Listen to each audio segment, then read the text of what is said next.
Art is a genital mutilation, equal opportunity villain. Bitch, you didn't care about the safety of the house, and that's why you're dead. Thanks for tuning in to Layla's House of Horror. I am your host, Layla. So today we are going to talk all things Terrifier. We are also going to discuss if horror and gore can go too far in movies today. And I'm going to break down or really summarize all three movies. So Terrifier, Terrifier 2, and Terrifier 3. And hopefully my insight on all three movies will provide some clarity for people who don't seem to get what is going on in this story that is unfolding. Now, before we get into it, please be sure to hit the like button, subscribe to my channel, hit the notification bell so that you know when I upload, and leave a comment below. I appreciate all your feedback, the good, the bad, the ugly. Give it to me. Let's start with, can horror and gore go too far in movies? I don't understand how anything in a movie can go too far when people have the decision, they have the choice whether they want to go see the movie or not. Now, I do think that movies should have disclaimers. I think there should be disclaimers if there's infanticide, SA taking place, there's gore and violence. That way people can decide if they want to see the movie or not. But this overarching idea, should we ban what types of content are put into movies, I think that's just going a bit too far.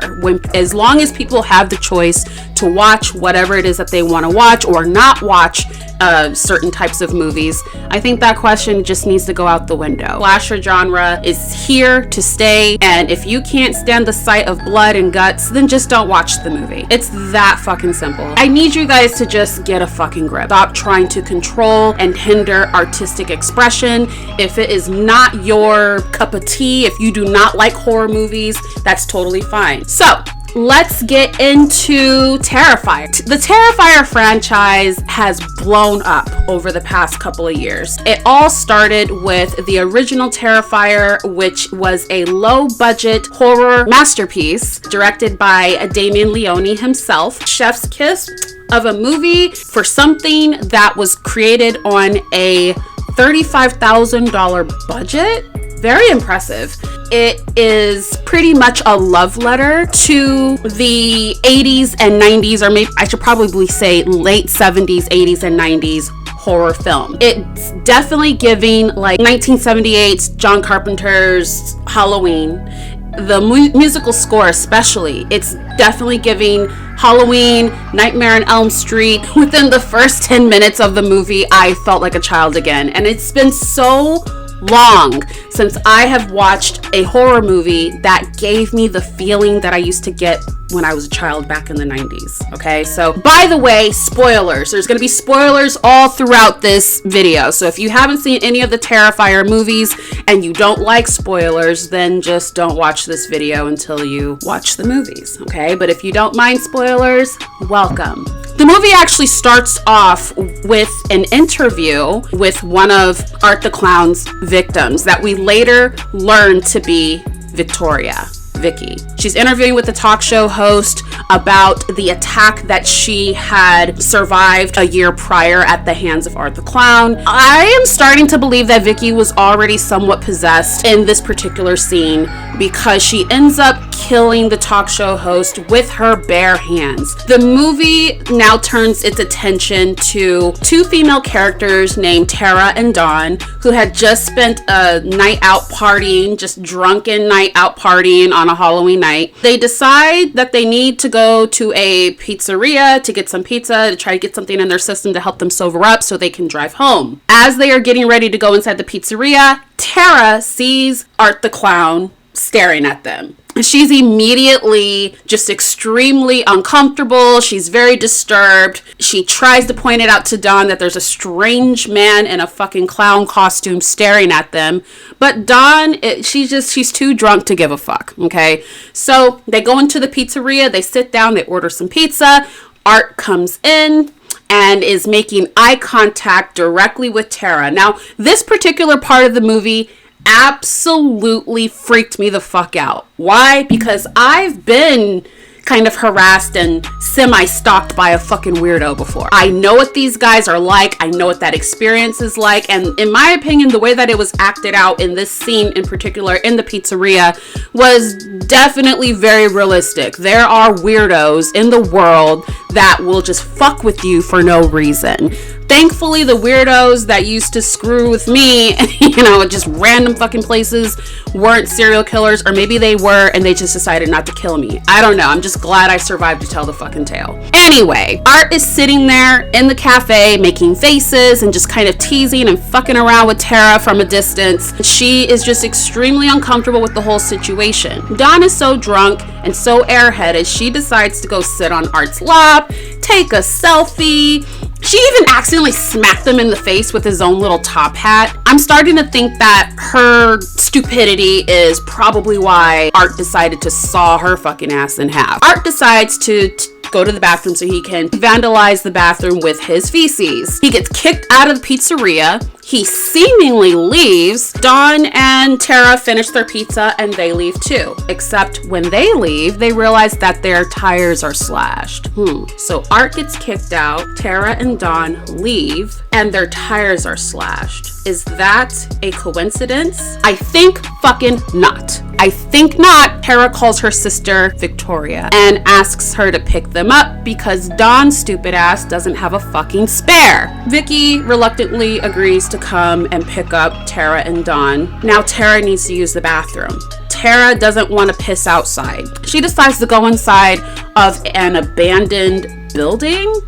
I don't know. Meanwhile, Art is back at the pizzeria killing the two men that work at the pizzeria. Now, it is that kill that made me feel like a fucking child because Art carved one of the guy's heads into a fucking jack-o'-lantern and lit that shit on fire. That shit fucked me up, you guys. Like, I was freaked out. Am I the only person that freaked out? Because that shit freaked me the fuck out. After Art is done carving up the guy as a fucking jack-o'-lantern and killing the other guy that works at the pizzeria, it goes back to Tara in this disgusting, nasty-ass bathroom that is also covered in piss, shit, throw up, blood, whatever, probably every bodily fluid you could possibly think of. I would have pissed outside. I don't know why she was more comfortable taking a piss in a nasty bathroom like that than just going outside. I don't know. That shit didn't make any sense to me. After she's done relieving herself, she decides to roam the fucking building while Dawn is outside in the car. Dawn is listening to the radio and Dawn hears a report that there was a double homicide at the pizzeria that they just came from, and the only suspect that they have is a clown dressed in black and white with matching face paint. Anyway, she takes a look in her phone. She realizes she took pictures with this motherfucker. She hears her car door open. She gets ready to tell Tara what she just heard on the radio, except it's not Tara, it's Art. He kidnaps her and takes her ass into the building. Tara is just roaming around this fucking building, runs into some random fucking cat lady who has mental health issues, which mental health seems to be a running theme in the Terrifier franchise. It really does now that I think about it.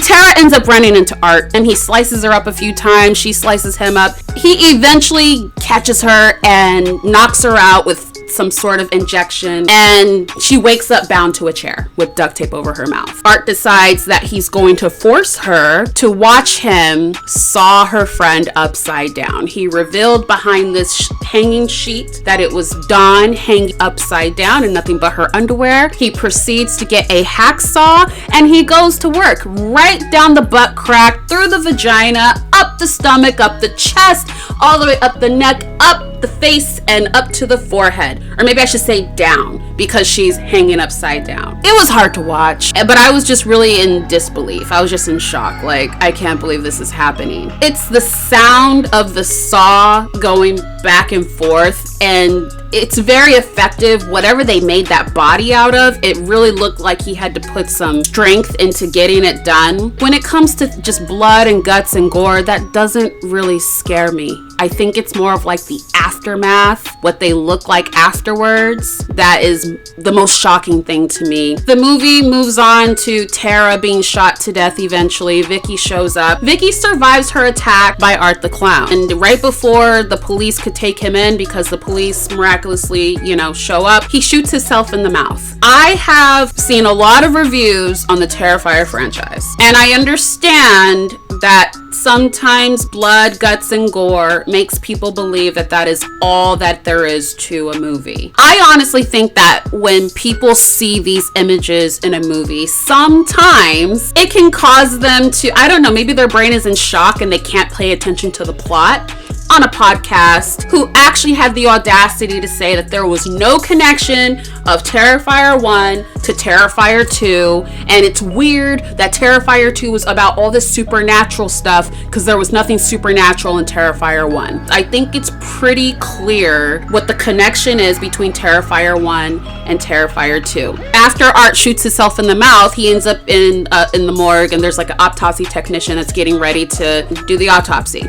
But the lights flicker, Art resurrects. He resurrects, and that's pretty much how the movie ends. And then, literally, in Terrifier 2, the movie picks up in the morgue where Art resurrected. I don't know how much more of a connection you need than for a movie to pick up exactly where it left off. It picks up with Art in the morgue with the autopsy technician who he kills. That is literally how Terrifier 2 starts. Terrifier 1 indicates that there is something supernatural about Art the Clown. Maybe he knew that he would resurrect. Maybe he was a demon all along. If we know anything about Damien Leone's previous movies that Art the Clown is in, the first one is a 5-minute short film that you should be able to find it somewhere on YouTube, called The Ninth Circle. And Art is a demon in that movie. There is also All Hallows Eve. Now, I haven't watched All Hallows Eve. I have heard or read that All Hallows Eve is like a found footage type movie where Art the Clown is on these videotapes killing people, and supposedly he spawns into the real world from these videotapes. So that would make him kind of supernatural in that movie too. If that's accurate, then that explains the supernatural nature of Art the Clown at the end of Terrifier 1 and into Terrifier 2. I understand that if you didn't do your due diligence and learn anything about this character and Damien Leone's previous movies, but clearly there is a running theme of a demonic supernatural nature of Art the Clown. Try not to shit on somebody's fucking work if you haven't done your homework. You don't get to fucking say that a movie doesn't make sense. You don't get to be critical if you are ignorant about the backstory. Anyway, as I mentioned, Terrifier 2 begins in the morgue. Art the Clown kills the technician. He steals some supplies from the morgue. He also takes some coins from the autopsy technician because he needs to do some laundry because he's covered in blood. Apparently, now Art wants to be clean. Even though he's the type to piss and shit everywhere, now he wants to clean himself up a bit. So he goes to the laundry room where he meets up with his sidekick, the little pale girl who is also a demonic entity, does his laundry, kills some guy that's in there, and he leaves. This movie focuses primarily on Sienna. Sienna is the protagonist in this movie. This movie focuses on Sienna. It focuses on her brother. They have a very weird connection with Art the Clown that I'm hoping is going to be revealed in the upcoming film Terrifier 4. But their father, he had a sketchbook and he was sketching things that were related to Art the Clown, his victims, how they died, Art himself. You know, he passed away because he had crashed into a transformer or something like that. And toward the end of his life, I guess it was revealed that he had a brain tumor and he was becoming violent because his brain tumor was impacting his mental health. I think something else was going on there. He was probably fighting off some sort of demonic entity that maybe wanted to possess him. My theory is that's what was going on with their father, and he knew that Sienna, for whatever reason, would have to be able to fight this entity. Maybe it's because Sienna is his firstborn child. Terrifier 2, it definitely ups the ante with the violence. It had a much larger budget. I think it was about $250,000. So they were able to expand the plot. They were able to go to different places, have some more fun with different types of kills. When it comes to this movie, I understand what they were going for with the bedroom scene. I know that they wanted to up the gore and just the stomach churning components of the way that Art likes to kill his victims. I laughed because it was just so bizarre. Now I have this running joke where when anybody says something disrespectful, I say, somebody get the bleach and the salt. Somebody grab the salt and get the fucking bleach. That kill is just so fucking crazy to me. It was crazy, and it was funny. It was just over the top. I felt terrible for the mom who walked in on Allie and saw, what was left of her. Damien, do you have an ex-girlfriend that you fucking hate? Did you come up with the idea by yourself? Or did somebody collaborate with you? Because he starts off by slicing her face, scalping her, stabbing her all over the place, ripping her hand apart. I mean, that was a lot. That was definitely a lot. I'm not going to break down every single scene of Terrifier 2. I will just say that it's definitely a revelation of the role that Sienna is going to be playing moving forward. It's a revelation of who and what Art is, and that he has demonic forces that are going to assist him in achieving his goal to destroy Sienna. The beginning of Terrifier 1 is present day in Terrifier 2. And we know this because Sienna's friend Brooke brings it up at school. She's talking about how Victoria attacked the talk show host, and she's laughing about Victoria's face. Terrifier 2 ends with Sienna chopping off Art the Clown's head. Okay, and nasty ass Vicky in the mental health facility decides to give birth to Art the Clown's head. This is the second time this motherfucker has resurrected. But you know who else resurrected? Sienna. This movie just really sets the foundation for understanding this battle between good and evil as it pertains to Sienna and Art the Clown. Terrifier 3, very entertaining. I've actually seen it 3 times in the theater. The opening scene pisses me the fuck off. It's not just because children die. It's why the children die. There was so much negligence and just shitty attitudes that could have potentially prevented all of this. Now, I understand Art is a demon, but maybe one of them could have survived. So hear me out. You have little baby Juliet. I don't know, how old is she? Like 3 or 4. She's so adorable. Wakes up in the middle of the night, says she hears footsteps on the house or in the house. She thinks it's Santa Claus. Mom walks her back to her bedroom. Mom agrees to leave out milk and cookies for Santa Claus. She goes downstairs, gets the milk and cookies, puts them out, and she hears a noise. She rolls her eyes, gets ready to go upstairs, and then she notices that her front door is open. She just shuts the door, locks it, and goes upstairs and bitches at her husband. Would it kill you to care about the safety of your family? Why is the door cracked open, and why didn't she fucking care to check her house? She heard a noise, Juliet heard noises, and the door was cracked open. And that's why I don't care that mom got the axe the way that she did. And then there's her lazy ass fucking husband. He should have been like, what are you talking about? The door was open? Okay, hold on. You are the protector and the provider of the home. You did not protect at all. And then there is Juliet's brother, Timmy. I know he's a kid, but he's an asshole kid. I think a good big brother would have walked downstairs with his sister to see Santa Claus and then noticed that's not fucking Santa Claus, because he's old enough to know Santa's not fucking real. So obviously that's a goddamn intruder. Could have saved Juliet. They could have fucking hid somewhere and then escaped the house once they heard Art chopping up their parents. But no, Timmy decides to tell Juliet to leave him the fuck alone, essentially. When Juliet watched Art go upstairs and chop up Timmy, I'm sorry, I didn't feel a fucking thing. I wasn't rooting for Art. All I'm saying is Timmy should have been nicer to his sister, and they could have potentially survived. And then he walks in, hacks up Dad. You should have checked the fucking house. Maybe you would have survived. And then Mom eventually gets it. That's what the fuck she gets. You heard noises, you saw the door open, and then you want to bitch at your husband for not caring about the safety of the house. Bitch, you didn't care about the safety of the house, and that's why you're dead. can't stand that woman. And then poor little Juliet, she's the only one I care about. You know, she's young, she doesn't know what to do. She decides to hide in a kitchen cabinet. Art found her. Thankfully, we didn't hear Juliet die. We don't see her die, but it is implied that Art gave her the axe. He gave everybody else the axe. Why would he let Juliet live? That was really sad. That made me feel so bad. Then the movie pans off to the Terrifier attraction at the carnival, and our good friend Stephen Cofield Jr., who plays Officer Evans. If you haven't seen our interview, please be sure to check that out.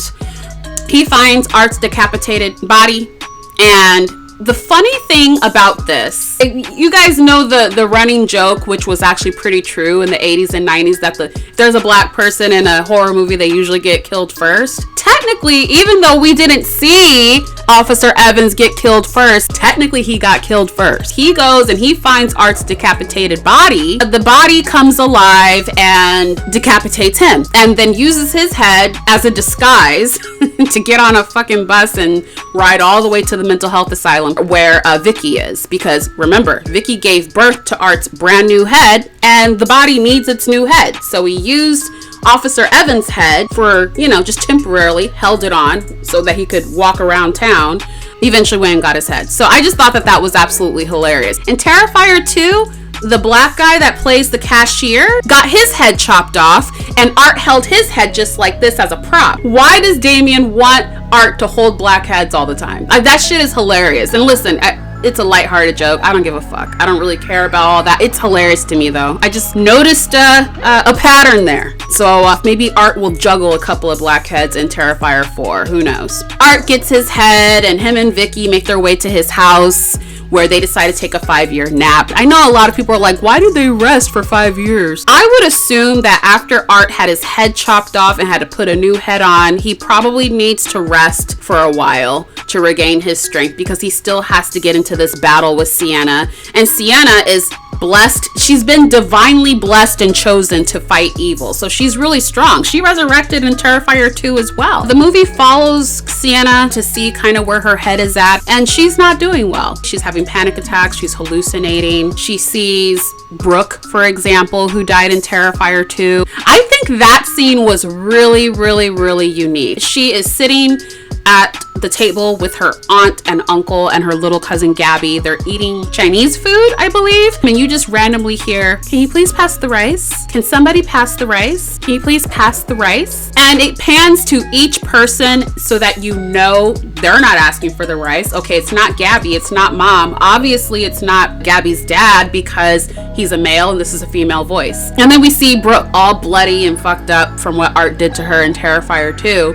And she starts berating Sienna, blaming Sienna for her death. I think maybe some sort of demonic entity is embodying Brooke, making Sienna suffer. It's pretty sad what's going on with Sienna. It's just this ongoing battle with negative entities, her mental health. Jonathan, on the other hand, I was hoping that he would have a bigger role in this movie, because he's in college now. He's a little bit older, just trying to move on with his life. He doesn't even want to acknowledge what he understands about demonic possession. And he had written Sienna a lot of letters while she was in the mental health facility, explaining demonic possession and things that he knows about demons to her. But unfortunately, that comes back and haunts him, because he dies in this movie.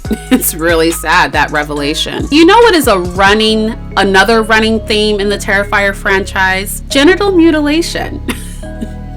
So in Terrifier 1, we have Art the Clown sawing a woman in half, butt crack and vagina first. Terrifier 2, Art stabs Brooke's boyfriend and rips his dick off. That's how we know Damien Leone is not a misogynist. Art is a genital mutilation, equal opportunity villain. Anybody can get this. In Terrifier 3, we have 2 different scenes with genital mutilation. We have a scene where Vicky decides to masturbate with a piece of glass.